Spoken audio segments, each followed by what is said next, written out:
প্ৰাকৃতিক সম্পদ মানুহৰ কামত অহা প্ৰকৃতিৰ সকলো উপাদানকে প্ৰাকৃতিক সম্পদ বুলি ক'ব পাৰি। এই প্ৰাকৃতিক সম্পদসমূহ দুভাগত ভগাব পাৰি। নৱীকৰণক্ষম সম্পদ আৰু অনৱীকৰণক্ষম সম্পদ। কিছুমান প্ৰাকৃতিক সম্পদ যেনে বায়ু, মাটি, উদ্ভিদ, সৌৰশক্তি আদি বিভিন্ন কামত বাৰে বাৰে ব্যৱহাৰ কৰি থাকিলেও শেষ নহয়। এনেধৰণৰ প্ৰাকৃতিক সম্পদবোৰেই হৈছে নৱীকৰণক্ষম সম্পদ। কিছুমান প্ৰাকৃতিক সম্পদ এবাৰ আহৰণ কৰি ব্যৱহাৰ কৰাৰ পিছত এই সম্পদসমূহ পুনৰ সৃষ্টি হ'বলৈ বহুত সময় লাগে। যেনে খনিজ পদাৰ্থ, কয়লা, খাৰুৱা তেল ইত্যাদি। এইবোৰেই হৈছে অনৱীকৰণক্ষম সম্পদ। অসমত পোৱা প্ৰধান প্ৰাকৃতিক সম্পদসমূহ হ'ল বনজ সম্পদ, জলজ সম্পদ, কৃষিজাত সম্পদ আৰু খনিজ সম্পদ। বনজ সম্পদ। পৃথিৱীৰ মুঠ মাটিকালিৰ 1/3ৰো কম বননি ঘাঁহনিয়ে আগুৰি আছে।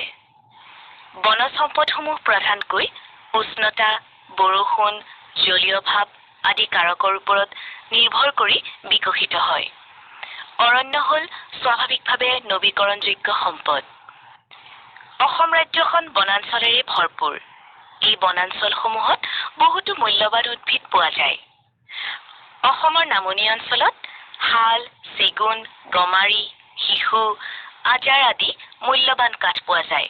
অসমৰ পাহাৰীয়া অঞ্চল আৰু বৰাক উপত্যকাত হুলুং, বনচুম, তিতাচপা আদি গছ পোৱাৰ উপৰিও উত্তৰ কাছাৰ পাহাৰত বিভিন্ন প্ৰজাতিৰ বাঁহ পোৱা যায়। অসমৰ নৈ উপনৈসমূহৰ দুয়োপাৰে শিমলু, কদম, কৰৈ আদিৰ লগতে নলখাগৰি, খেৰ আদি উদ্ভিদো পোৱা যায়। তোমালোকে নিশ্চয় জানা অসমৰ এশিঙীয়া গড় পৃথিৱী বিখ্যাত। অসমৰ হাবিত পোৱা হাতী, ঢেকীয়াপতীয়া বাঘ, নাহৰফুটুকী বাঘ, হৰিণা, বন গাহৰি, বনৰীয়া গৰু, ভালুক, বনৰীয়া মহ, শিয়াল, হলৌ বান্দৰ, সোণালী বান্দৰ আদি আপুৰুগীয়া প্ৰাণী। প্ৰাণীসমূহ চাবলৈ দেশ-বিদেশৰ পৰা বহুতো পৰ্যটক আহে। অসমৰ হাবি বহু সংখ্যক চৰাইৰ বাসভূমি।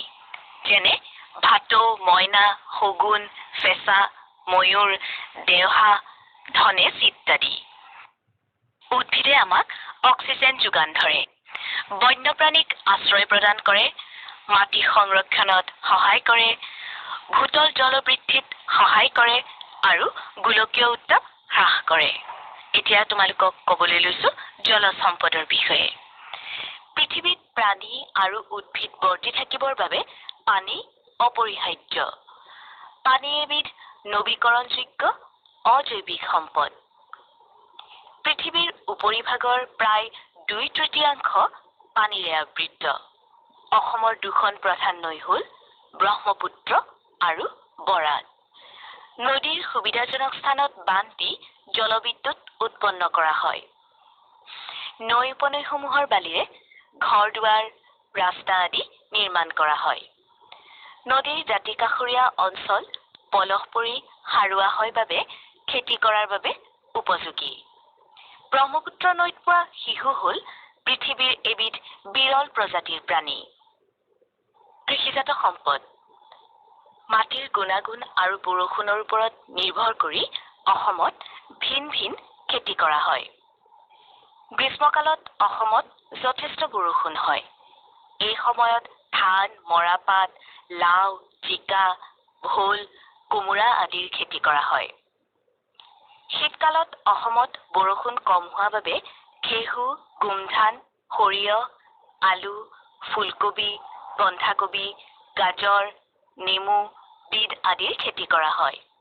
অসমত মাটিকঁঠাল, কুঁহিয়াৰ, মধুৰিআম, লিচু, কমলা আদি ফল-মূলৰ উপৰিও মাহজাতীয় শস্য, বিভিন্ন প্ৰকাৰৰ শাক, তামোল পাণ আদিৰো খেতি কৰা হয়। চাহ অসমৰ প্ৰধান ৰোপণ খেতি। ইয়াৰ উপৰিও কফি, ৰবৰ আদিৰ খেতিও কৰা হয়। মৰাপাট আৰু নাৰিকলৰ আঁহ বা বাকলি আদিৰ পৰা মানুহৰ ব্যৱহাৰৰ উপযোগী বিভিন্ন ধৰণৰ বস্তু তৈয়াৰ কৰা হয়। খনিজ সম্পদ। অসম খনিজ সম্পদত চহকী।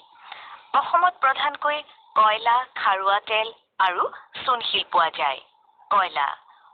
কয়লা হ'ল এবিধ জীৱাশ্ম ইন্ধন। ইয়াক ঘৰুৱা ইন্ধন হিচাপে ব্যৱহাৰ কৰাৰ উপৰিও লৌ-তীখাৰ উদ্যোগ, ভাপ ইঞ্জিন, তাপবিদ্যুৎ কেন্দ্ৰ আদিত ইন্ধন হিচাপে ব্যৱহাৰ কৰা হয়। প্ৰকৃতিত পোৱা সবাতোকৈ গুৰুত্বপূৰ্ণ ইন্ধনৰ ভিতৰত কয়লা অন্যতম। অসমৰ মাকুম, লিডু, মাৰ্ঘেৰিটা, জয়পুৰ আদিত কয়লা পোৱা যায়। মাকুমৰ কয়লা খনি অতি পুৰণি। কাৰ্বি পাহাৰৰ কয়লাজান, শিলভেটা আদিত কম পৰিমাণে উৎকৃষ্ট মানৰ কয়লা পোৱা যায়। খাৰুৱা তেল পেট্ৰলিয়াম ভূপৃষ্ঠৰ তলৰ শিলাস্তৰৰ মাজত জমা হৈ থকা এবিধ জুলীয়া জীৱাশ্ম ইন্ধন। অসমত খাৰুৱা তেল থকা ঠাইকেইখন হ'ল নাহৰকটীয়া, হুগ্ৰীজান, মৰাণ, ৰুদ্ৰসাগৰ, গেলেকী, লাকুৱা আদি। 1889 চনত ব্ৰিটিছসকলে ডিগবৈত খাৰুৱা তেলৰ সন্ধান পায়। অসমৰ ডিগবৈ, নুনমাটি, বঙাইগাঁও আৰু নুমলীগড়ত তেল শোধনাগাৰ আছে।